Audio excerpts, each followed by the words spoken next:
think alongside him about what it was. And obviously, the American dream is not something that is directly connected to me, but in the sense that it's aspirational, or in the sense that it's a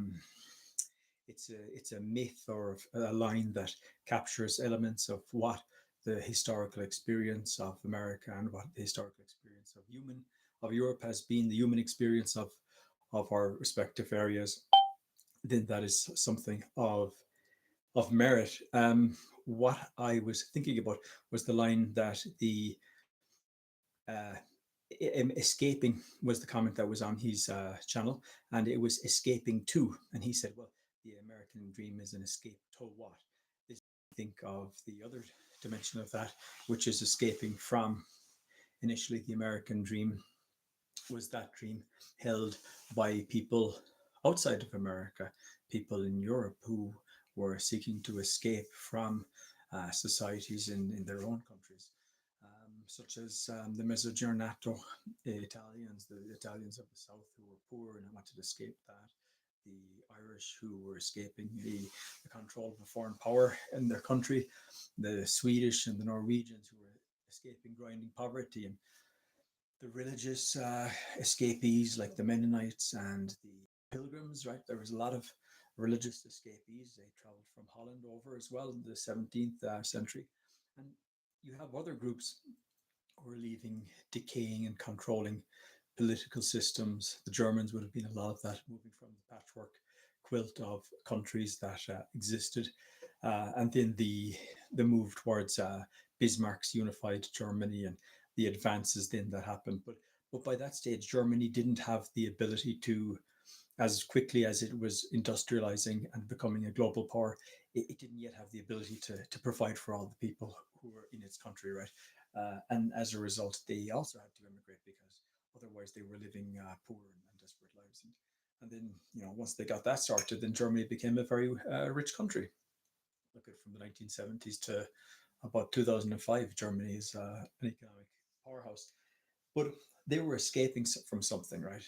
And um, while the notion of the American dream is something that is somewhat alien to Europeans in a way, and I've seen people balk at the idea of the French dream or the Irish dream or the German dream when it's used as a proxy, a step in for the word the American, right? Because such a dream doesn't exist in Ireland. We had or in Europe, we had different ways of trying to capture something. So what I want to talk about is what were we trying to capture?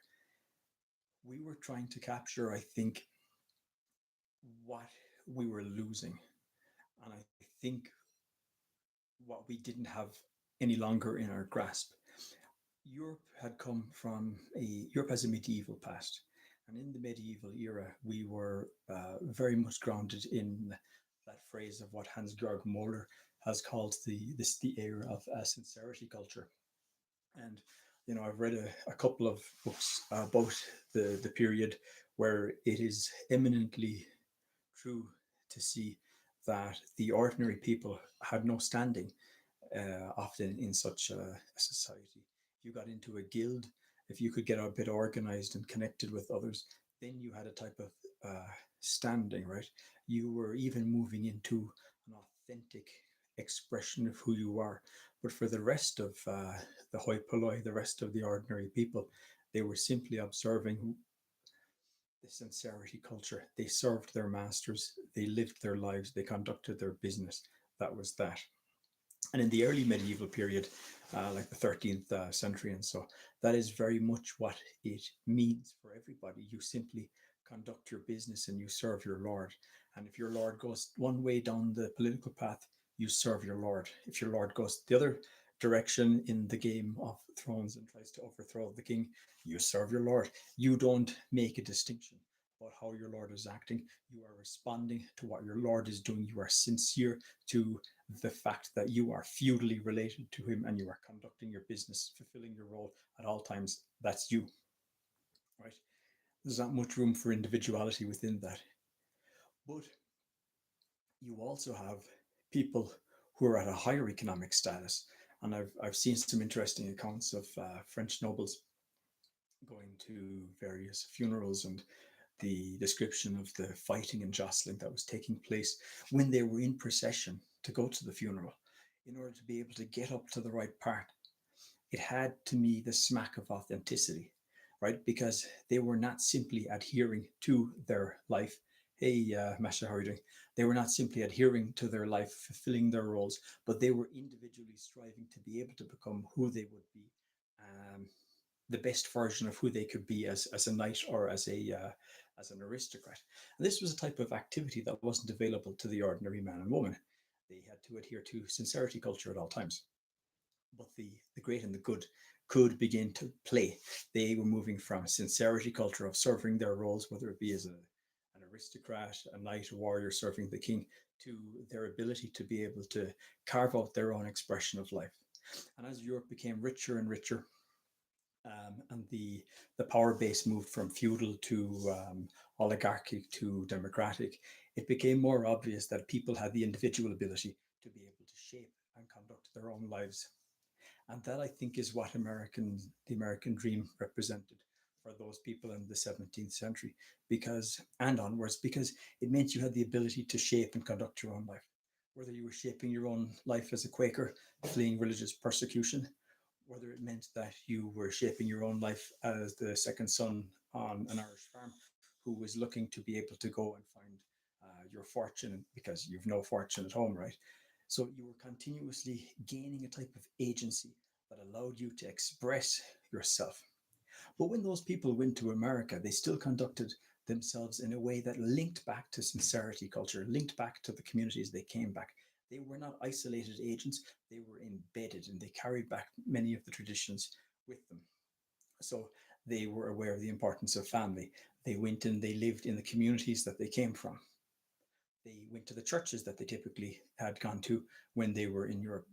And many of the traditions they also carried and conducted and brought down through different generations with them.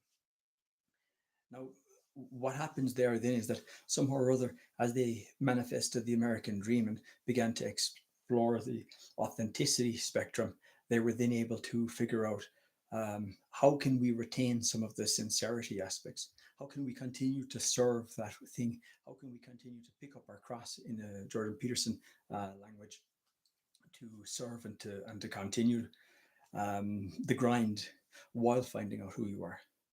And I think as time has gone on and we've moved from sincerity to authenticity and now into objectivity, the objective observer, I can't, prophilicity, right? Where you like thinking about the second order observer.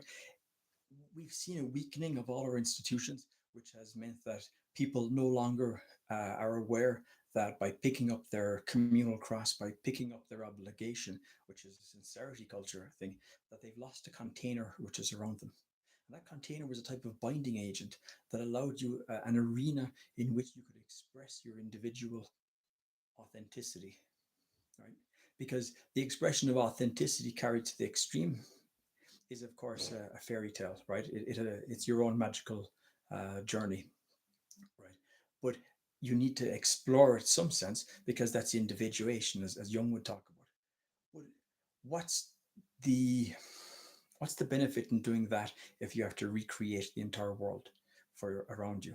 And sincerity culture then is the set of rules. So that goes around it, right? But we have lost that. And I think what we need to do is having what I'm calling a re-sincering of our society. And I think that relates to what the American dream, as described by Neil Daedalus, is an exploration of the re-sincering of our culture, i.e., going all the way back and taking those aspects of sincerity culture that were beneficial to people. One could also play with the idea that what we're trying to do is instead of experiencing the sincerity culture of the serf, we're actually looking to experience the sincerity culture of the aristocrat or the guild member or the well to do, right? There are people who are also very strongly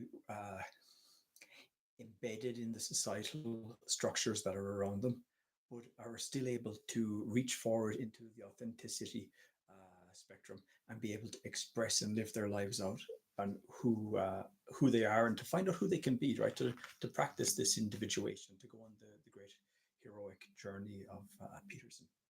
So I think that is an element of what it might mean to be the American, the new American dream, right? Um, and I have to add in brackets and the European dream, right? Because I think in Europe, Europe is like 5 to 10 years downstream of America. What happens in America will happen in Europe. So we must also begin to figure out how do we capture those aspects of sincerity culture, which forces a burden upon us, and in the carrying of that weight allows us to become the people who we truly are, right? To create that tribal level, because if you don't have tribal imposition, you can't have the tribal level. Um, but the tribal level doesn't scale, as Neil correctly pointed out. It is layered underneath something. So we need to figure out how do we manage our individual journey, the authenticity culture, to managing the container of sincerity culture while struggling with the difficulties of profilicity culture and trying to do all that. Hey, Tayo, how are you doing? Tayo, well, like, how do I even live stream? Can I do this live stream? How do I do this? I don't even have anything, and I'm just about to finish as well. So I'm sorry. Hello and goodbye, Taro. But lovely to have you jump on it. It makes me feel. It is a nice feeling. Thanks. God bless. Bye.